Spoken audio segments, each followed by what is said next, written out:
Des nids de poules, ça et là, contournés par les véhicules. De l'huile de couleur noirâtre des minicars mêlée à la boue dans les parkings des compagnies de transport. C'est le triste décor que présente la gare routière d'Adjamé, située non loin de la gare de bus de la Sotra.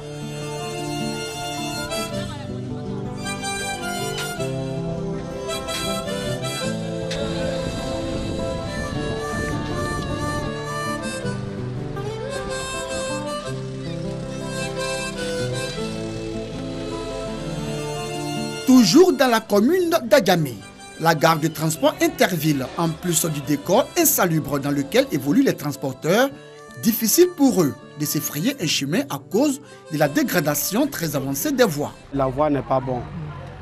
Quand on chaille, souvent même en partant même ici, même, tu n'as même pas encore sorti, tu peux casser l'âme de ressort ici. Et pour sortir, c'est un problème. Les gars se plaignent dans le véhicule. Les clients, on est obligé de leur dire ah calmez-vous. Ils disent ah chauffeur parle doucement. Bon toi tu es obligé de dire ah c'est l'état de la route, toi c'est pas toi. La dégradation des voies, commerçants et transporteurs pointés du doigt. Un véhicule qui est lavé sur la chaussée, qui est lavé dans les gares, les eaux usées de lavage qui circulent sur le goudron fait que le goudron ne peut pas tenir. S'il y avait des caniveaux vers les gars là, les femmes ne vont pas verser l'eau sale au milieu. C'est caniveau, si avec caniveau, le coin ne peut pas être sale. Selon les transporteurs, la gare routière internationale d'Abobo peut être une alternative pour eux. Elle respecte toutes les normes des gares internationales. Mais les transporteurs trouvent le coût de son exploitation trop élevé. Il faut reconnaître que cette gare-là est beaucoup excentrée. Ça, c'est la première lacune que nous avons par rapport à cette gare. C'est un peu excentré et l'accès n'est pas facile. Tous ceux qui pratiquent la voie qui mène à Nyama en passant par le carrefour Agripac savent très bien l'embouteillage monstre qu'il y a à cet endroit-là, les matins et les après-midi. Ça, c'est d'un. De deux, cette gare routière n'est pas une gare qui a été faite par l'État ivoirien. C'est une gare qui appartient à un investisseur privé.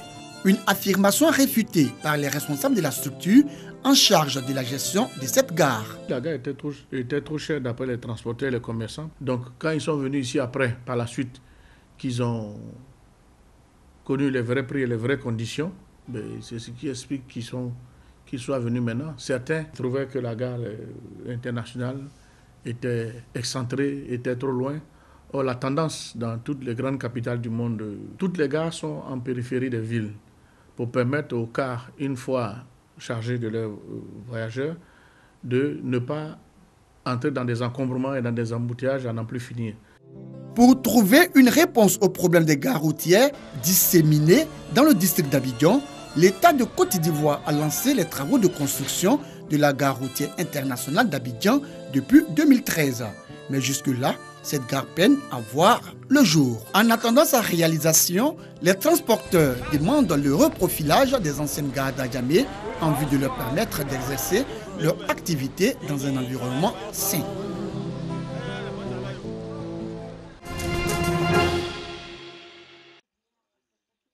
De Bouaké, accéder à la ville d'Mbayakour par la route est chose impossible depuis quelques jours.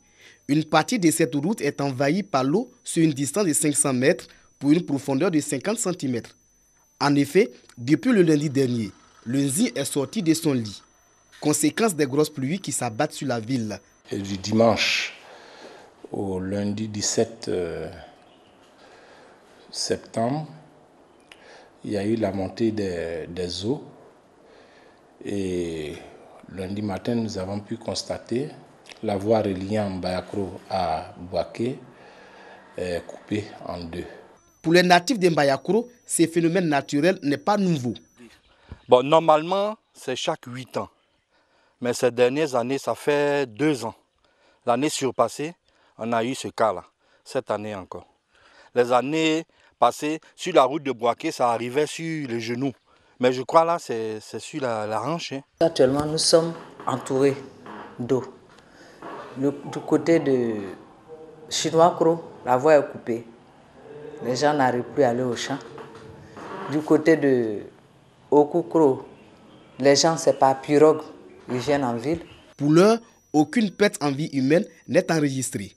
Cependant, les dégâts matériels sont énormes. Des rizières et plusieurs champs sont sous les eaux. des fermes inondées. Ici, il y avait des champs de tomates, choux, carottes, l'eau envahit tout. Je pourrais dire que j'ai fait quelque chose de 4 hectares de riz et tout est sous l'eau. La porcherie commence à prendre le coup aussi. Au niveau des poulets, j'ai tout perdu. J'avais 450 poulettes. Chaque jour, le niveau de l'eau connaît une légère hausse. Pour éviter des surprises désagréables, les autorités administratives sensibilisent les populations tout en prenant des dispositions. La ville de Mbayakoro n'est pas la seule localité à connaître cette situation. Plusieurs autres villes du pays, situées aux abords des fleuves et cours d'eau, vivent également les conséquences de la montée des eaux.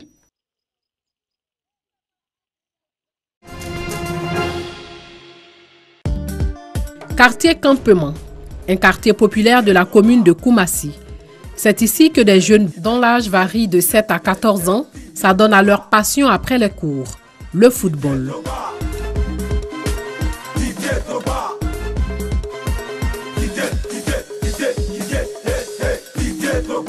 Ja a 16 ans. Il est en classe de 5e. Il veut devenir footballeur professionnel comme Didier Drogba. Pour y arriver, il sait qu'il doit faire ses preuves sur le rectangle vert. Je veux devenir un grand joueur. C'est ça qui est mon rêve, de devenir un grand footballeur dans la vie. L'école d'abord avant le football, car c'est l'école qui est notre avenir. Mais au quartier Campement, il y a peu de place, pas donc de terrain de football. Et ces jeunes enfants, une soixantaine, ont bravé eau usée et broussailles pour se procurer cet espace qui fait office de terrain de football. Ces deux hommes travaillent avec eux. Ce sont leurs coachs. Ces coachs qui ont placé beaucoup d'espoir en ces jeunes enfants. Ces enfants ont fait des tests de détection. C'est une manière de les retirer de la rue. Et vous savez que le football est une bonne chose. Parce que ces enfants, à cause du football, ils ne peuvent pas être des délinquants. Et très tôt, le matin, on se lève et on se rend chez les parents, on les réveille et ils viennent faire des tests. Et on retient les meilleurs pour apporter un plus à la Côte d'Ivoire. Ce mercredi, ils ont reçu une visite. La visite de Jean-Marc Guillou, cet ancien footballeur, père technique de l'Académie Mimosifcom de retour en Côte d'Ivoire pour réaliser le projet Ces Jeunes avec la Fédération ivoirienne de football. Un projet qui entend organiser des compétitions de football pour les jeunes regroupés par catégorie de poids et d'âge pour développer une formation de masse plus qualitative. Une aubaine pour ces jeunes de Koumassi Campement. Ce qu'ils ont fait ici, c'est-à-dire remblayer une partie d'un terrain qui était plein d'eau de lagunes, je trouve que c'est un travail extraordinaire et ça prouve leur motivation à jouer au football. À ces gens-là, il faut donner justement cette possibilité de faire un championnat bien organisé et faire en sorte que la Côte d'Ivoire ait un vrai football de masse, c'est-à-dire un vrai football où il y a un grand nombre de jeunes qui participent. Les jeunes gens ont déployé leur jeu devant Jean-Marc Guillou.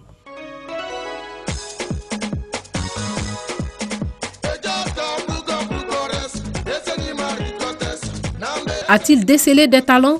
En tout cas, il ne nous l'a pas dit. Une chose est sûre, parmi ces jeunes, quelques-uns trouveront certainement leur voie dans la pratique du football professionnel. La commune de Koumassi compte au moins 4 clubs et plus de 60 centres de formation.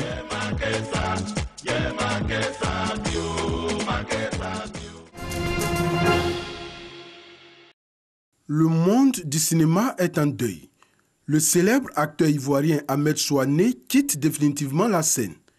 Il est décédé dans la soirée du jeudi 20 septembre des suites d'une maladie qui le rongeait depuis des mois. Une grande perte pour le monde du 7e art ivoirien et africain. J'ai plus de 20 ans qu'on se connaît, depuis Vacances Culture, on a traîné de boss sur les planches. Ensuite, on s'est retrouvés dans le cadre des productions et autres. Ensuite, au Buruda. Honnêtement, c'est quelqu'un sans histoire. Très ouvert, prêt à échanger, prêt à prodiguer de très bons conseils. Homme de foi, l'artiste était beaucoup attaché à sa religion selon ses proches. Ahmed Souané, c'est un membre du comité de gestion de la mosquée. Vraiment, à chaque nuit de Laylat al-Qadri ou Laylat al-Mawlud, il vient prêcher ici en français, en djoula. Quand il prêche là, vraiment tout le monde est content. Ahmed Souané sera inhumé ce samedi 22 septembre au cimetière de Williamsville à 11h. Un hommage lui sera rendu par sa famille artistique à 10h à Ivosep Trècheville. À tous les comédiens, chanteurs de toutes les corporations, venez demain à 10h pour rendre un hommage à notre illustre Ahmed Souané, parce qu'Ahmed Souané est un grand homme de culture. L'un des porte-flambeaux de la nouvelle génération d'acteurs ivoiriens, Ahmed Souané débute sa carrière cinématographique en 2001 dans Roue libre de Sidiki Bakaba. Il est révélé au grand public par son rôle dans Caramel, film réalisé par Henri Dupac en 2005 où il tient le premier rôle masculin. Sa notoriété sera définitivement assise en 2008 dans la série à succès Dr Boris. Adieu l'acteur, adieu l'artiste. Bien dormi malgré mon célibat.